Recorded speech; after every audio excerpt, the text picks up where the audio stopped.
បងអូនអើយបើកក្បាលវីដេអូមកឃើញក្តាមបងប្អូនក្តាមអុយក្តាមសមុទ្រអីក្តាមសេះបងប្អូនម៉ាក់លីហេងអានេះគឺជាលុយសាហាវអីមិនដែលបានទៅដល់សមុទ្រគេទេប៉ុន្តែមានគ្រឿងសមុទ្រហូបបងប្អូនដោយសារឃើញភេកសៃលាក់លក់គ្រឿងសមុទ្រនឹងឡាយតំណងពេកគោះក្តាមពើងឯងនឹងអត់បានត្រឹមបានទេនេះកំងមកហើយមានអាក្រៀមមានអាស្រស់ព្រោះយើងនៅឆ្ងាយណាមួយជើងឲ្យវាបានទាំងអស់ឡូវនេះបានយីហឺហើយប៊ីអូនិយាយពីបបអូហូហ៊ីកំងនឹងជះលុយអស់សំណំដែរបងប្អូនហើយបោះយើងធម្មជាតិតម្លៃក៏វាគួរសមប៉ុន្តែមិនអុយទេខំរករាល់ថ្ងៃដើម្បីទៅហូបនោះឯងឥឡូវនេះបានឆ្ងាញ់មកពេលដែរបងប្អូនគិតទៅមនុស្សយើងខំដើម្បីអុយខំដើម្បីទៅចេះអីឥឡូវនេះកូនខ្ញុំនេះអូអញីពីឃើញចេះអុយមិនអចង់អុយអចង់លេងទេបងប្អូនដល់វាយើងកាត់តង់ហើយនេះកាត់នឹងកាត់ថងមើលតែមានអីខ្លះជាមើលអានបុសិងអីគេគ្រឿងសមុទ្រអី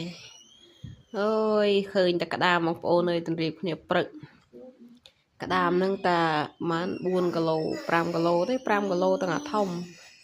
អាតូចហ្នឹងអាຂະຫນាតលេខ3ហ្នឹង4គីឡូຂະຫນាតលេខ1 1គីឡូសាក់មើលចង់មកគោះវីដេអូដែរដល់ពេលចាស់ទៅបានមករៀងតំណងដែរណាបងប្អូនហើយមានបកាជាមួយនឹងមឹកនិយាយរួមច្រោះគ្នាមកហើយបកាហ្នឹងគឺក្នុងវីដេអូយ៉ាងណាមកដល់គឺឃើញជាស្ដែង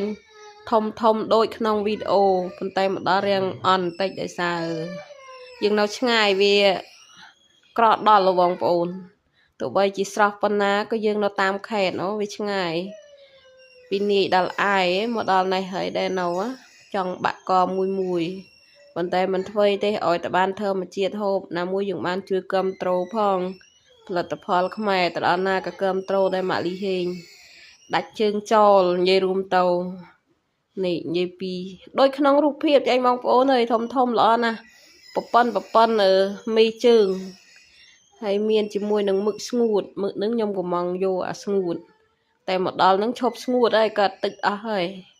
ព្រៃដាក់ទឹកកកមកលាយចាប់2ថ្ងៃបងប្អូនទៅរឹមមកដល់នេះមិននៅក្នុងខេត្តណានៅលឹងជនបទស្រុកស្រែប៉ុន្តែមិនធ្វើទេ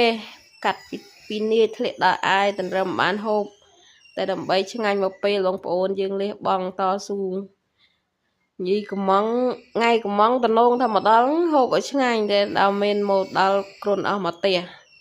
ពេលចាស់ដាក់អុយទៅកាសាបដាក់អុយទៅកាសាបដែរបងប្អូនបោះគេឆ្ងាញ់ធំប៉ុណ្ណាក៏ហូបទៅក៏